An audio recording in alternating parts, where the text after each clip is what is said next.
Hello, I'm Beck. Today I'm going to be drawing my bullet journal spreads, and I'm using some cute little characters that may or may not appear in one of my future novels. The only novel that's out at the moment is called When Lambs Grow Fangs, and it makes some oblique references to the fairy realm, which is called Faden. Now, in Faden there are goblins, and they may or may not have a place in the human world, depending on where we are in the timeline of my fictitious imagination world. But what does that have to do with my bullet journaling, you ask? I've decided to draw some of the goblins that have, I want to say they've started a newspaper, but it's more like they've cobbled together some gossipy stories because they can come into your house and steal your socks. All of your objects that go missing are coming from goblins or gremlins, depending on what specific species of goblin you're looking at. But I'll get into that maybe in later videos. There is a lot of deep lore involved in my fairy realm, but well, to give a brief overview in a professorly manner, a goblin is kind of like almost an offensive term that fairies might use for the less palatable members of their society.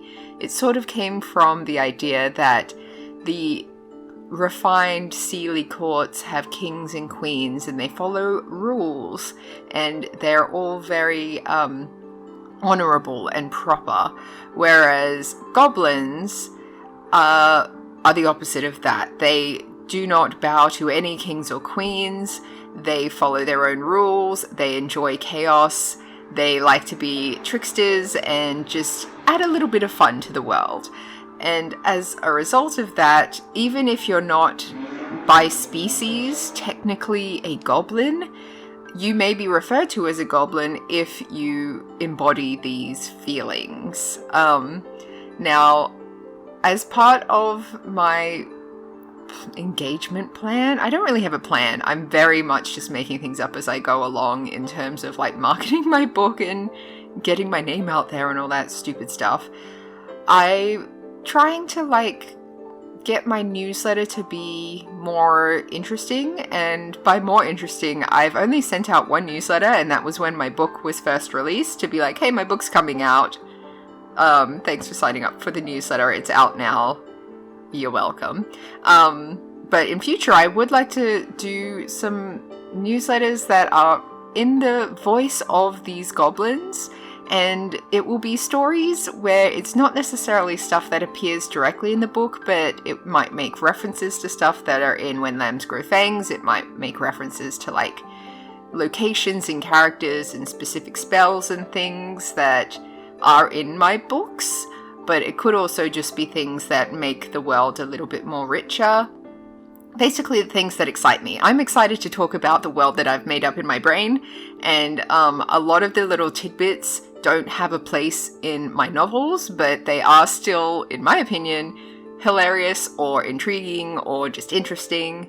And if you're interested in receiving that newsletter, I've put a link to my website in the downstairs section of this post, and you're welcome to sign up. They will be sent sporadically. Definitely not more than once a month, because I have other things in my life. And if you're anything like me, you don't like receiving that many emails. Like, I sign up to emails because I'm a graphic designer by trade, so I like to see what the trends are and things like that. And then obviously I sign up to emails for shops that I shop at a lot, and I want to know when they have new things. But other than that, I don't like getting the like subscription of like, when you get those emails and they send you a daily update, like, calm down. Oh my god. Even weekly sometimes is a bit much. So probably monthly, if not every other month, just like, they're goblins. They're making, they're giving the information when it suits them. And I guess I'm a little bit of a goblin too, because I thrive in the chaos of my brain. I don't know if you need me to really talk about what I'm doing in my spreads here. Usually I don't do this layout. I always do 2 pages per day. So I go through journals pretty quickly, and I always have 1 page that's an overview of the entire month.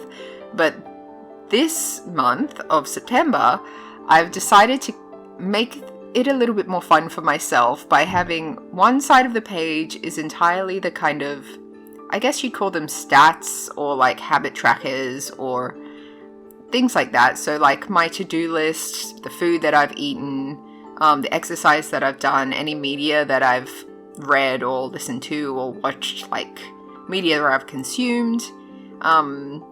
In August, I had a section for like inspirational quotes that I've been collecting and never really had a place to put. The weather that day, stuff like that.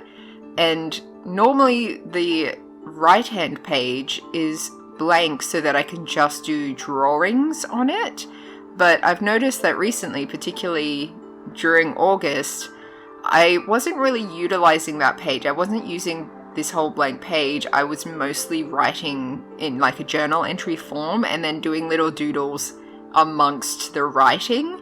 So I decided that for September I would try out the spread where I give myself a lot more space to write out the stats of whatever was going on that day, just in like bullet point form.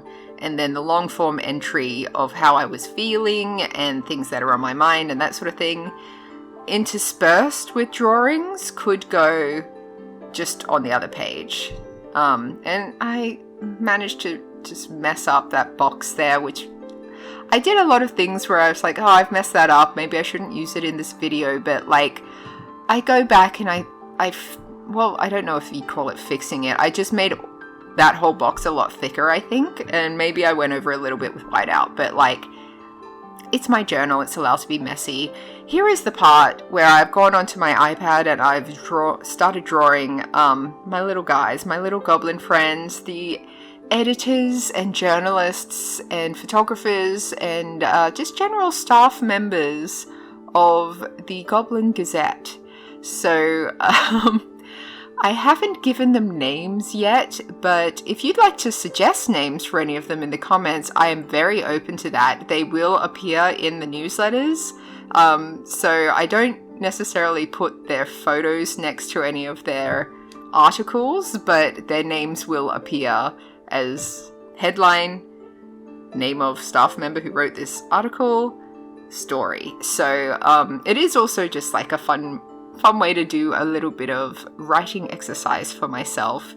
Very short little stories about what's going on in the magical community. I was having a lot of fun doing different frames as well. So in my mind, they've hired a professional artist to come and paint their portraits.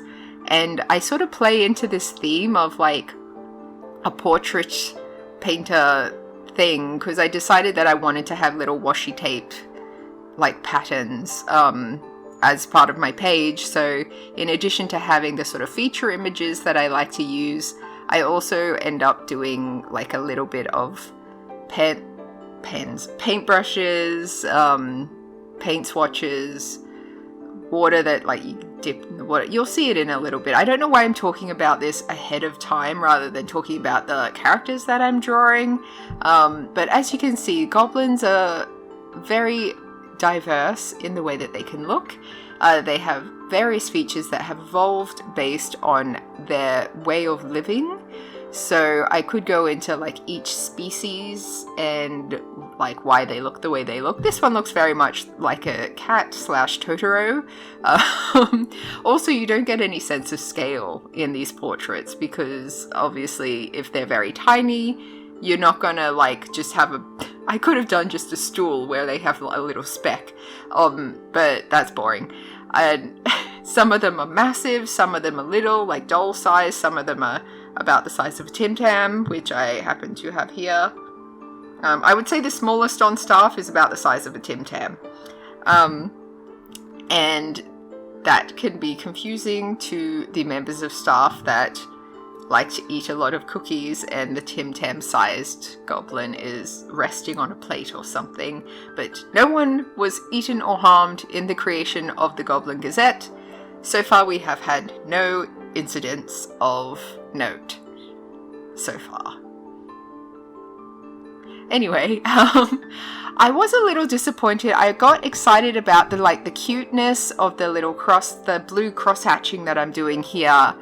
And I was disappointed because when I printed it, and I think this is my printer rather than the file itself, it came out very washed out and you can barely see it. And I keep forgetting that my printer really washes out the colors. And it's not great, but it technically prints things, which is, I'm not buying a new printer and then finding out that it also doesn't print things in the exact perfect way that I want it to print. So I'm just working with what I've got at the moment. But here is the part that I should have started talking about, the painter's equipment or painter's tools, where, yeah, I wanted to go with that theme rather than a newspapery editorial theme. That might be a different month where I go more of the newspaper, camera, old school cameras, the ones that go poof. I don't know if you know what I'm talking about, but not a modern newspaper, but the old timey kind that's fun to think about. Yeah, I wanted to take all the colors, all the colors that I used when I was doing the portraits, but I realized when you make a yellow cup of liquid, it looks like something that's not paint. But I put the paintbrush next to it, so hopefully it's fine. You can see what I mean when I say it printed really washed out. You can't see the blue stripy background at all, but whatever. It's fine. It's fine. It exists. Beautiful. And I sort of realized, even though I was going for a portrait look, because I didn't put a lot of them on each page, I wanted space to write, it almost looks more like a letter that has a stamp at the top of it, which I don't hate. But this is the ultimate layout that I've gone with.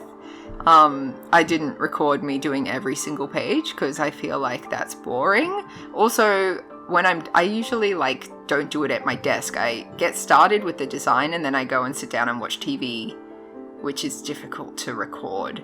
But let me know what you think of this layout and what you think of the concept of making a newsletter that's less about selling things and more about just giving you a silly thing that's fun. I have uploaded these pages to my Patreon. I've reconfigured the way that my Patreon works as well. So instead of having multiple tiers where only the $10 tier gets access to all the stickers, it's one tier, $5.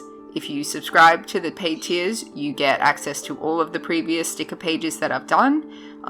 Or you can buy individual ones for $5 each. But yeah, other than that, thank you for watching, and I hope you have a great rest of your day. Bye!